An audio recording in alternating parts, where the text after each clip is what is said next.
दोस्तों एक बहुत ही दिल दहलाने वाली घटना हमारे सामने आई है। 12 जून को एक बहुत ही दुख दर्द वाली घटना जो हमारे सामने आई है, आज हम सभी देख रहे हैं सोशल मीडिया पे, चारों तरफ मीडिया हर कोई यही बात कर रहा है कि ये जो हमारा प्लेन क्रैश हुआ है इसमें आखिर किसकी गलती है। तो दोस्तों इसके बारे में पहले आपको थोड़ी सी जानकारी देते हैं हम। अहमदाबाद में ये फ्लाइट उड़ी थी 12 जून को, जो कि ज़्यादा नहीं चल पाई। ये बस टेक ऑफ ही लिया, समथिंग 1 मिनट के अंदर 48 सेकंड में ही इनको क्रैश लैंडिंग करनी पड़ी, वो भी एक हॉस्टल के ऊपर, जहाँ पे हॉस्टल में बच्चे भी थे, उसमें काफ़ी गंभीर बच्चों को भी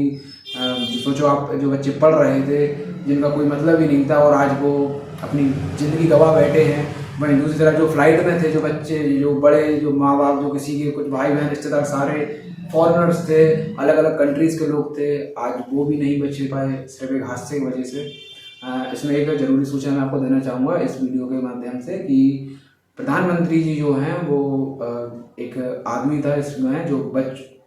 किसी तरह जिंदा बच गया था। प्रधानमंत्री जी उससे मिलने पहुंचे थे।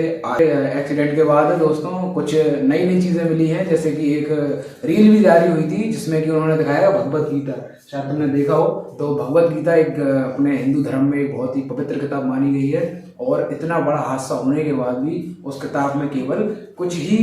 नुकसान हुआ है, वरना वो किताब पूरी ही पूरी साजी है। वहीं ब्लैक बॉक्स जो मिला है, जो ऐसी फ्लाइट में रखा जाता है कि कभी दुर्घटना हो किसी तरह की, तो उसमें ये ब्लैक बॉक्स होता है, वो सारी डिटेल, सारी जानकारी उसमें कैप्चर कर लेता है। तो वो भी डैमेज था, पर किताब सही सलामत थी,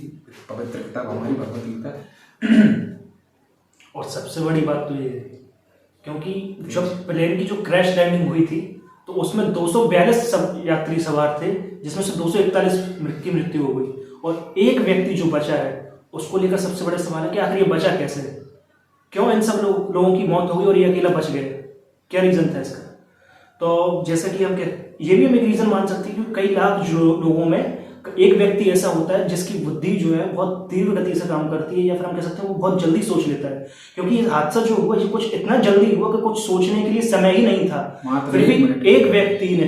30 सेकंड में पता नहीं क्या सोचा, कैसे नहीं सोचा, वो बचकर बाहर आ गया, और ये बहुत बड़ी बात है। जहाँ सब कुछ तबाह हो गया, हॉस्पिटल तबाह होगा, जहाँ कुछ डॉक्टर बैठे हुए अपने लंच में खाना खा रहे थे उनको बहुत क्षति हुई, और 241 लोगों की जो मृत्यु हुई। अब आप सोच सकते हैं कि एक व्यक्ति जो बचा है कैसे बचा है, क्यों? क्योंकि उसकी जो सोचने की क्षमता थी, जहाँ जब क्रैश लैंडिंग हुई थी तो सब लोग घबराए हुए थे कि क्या हो रहा है क्या नहीं हो रहा है, मगर एक व्यक्ति ऐसा था जिसने जो होता है ना, सांस से काम लिया और तरीके से काम लिया, तो वो बच गया और आज वो सेफ है। अभी हमें खबर भी मिली थी कि वो अस्पताल में थोड़ा भर्ती भी था, तो मतलब कोई उसे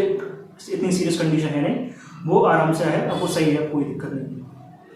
वहीं दूसरी तरफ इसी मुद्दे को एक अलग नज़रिए से भी देखा जा रहा है कि उस फ्लाइट में ऑपरेशन सिंदूर का एक भारतीय नागरिक, एक सैनिक उसमें मौजूद था, जिसमें ये भी बताया जा रहा है कि हो सकता है कि ये किसी प्रकार की कोई साजिश रची गई हो, कि जो अभी हम लोग टेररिस्ट अटैक से हम लोग निकले हैं, ये पहलगाम वाले, जिसमें सिर्फ कुछ चीज़ों के पीछे इतना बड़ा जो इंडिया पे मुद्दा छेड़ा गया था, जो कि हम लोगों ने उसका पलटवार किया था। मोदी जी ने बहुत कुछ अच्छा किया था, सारे लोगों ने, पूरे इंडिया उस समय एक साथ मिलकर हम लोगों ने फाइट की थी। उस चीज़ को इससे भी जोड़ा जा सकता है, ये जोड़ा जा रहा है। हमारी इंटेलिजेंस काम कर रही हैं, साथ ही साथ आउट ऑफ कंट्री की भी बहुत से लोग, वैज्ञानिक जो रिसर्चर्स हैं, वो लोग भी आए हुए हैं, और इस चीज़ को हल्के में नहीं लिया जाएगा, क्योंकि 241 लोगों की जान गई है, जो कि बहुत बड़ी बात है। इसको भी डिजास्टर का भी नाम दे सकते हैं, क्योंकि 242 की लोगों की मौत होना और आसपास की जो सामग्री है, या फिर हम कह सकते हैं जो वस्तु है, उनको इतनी सारी क्षति होना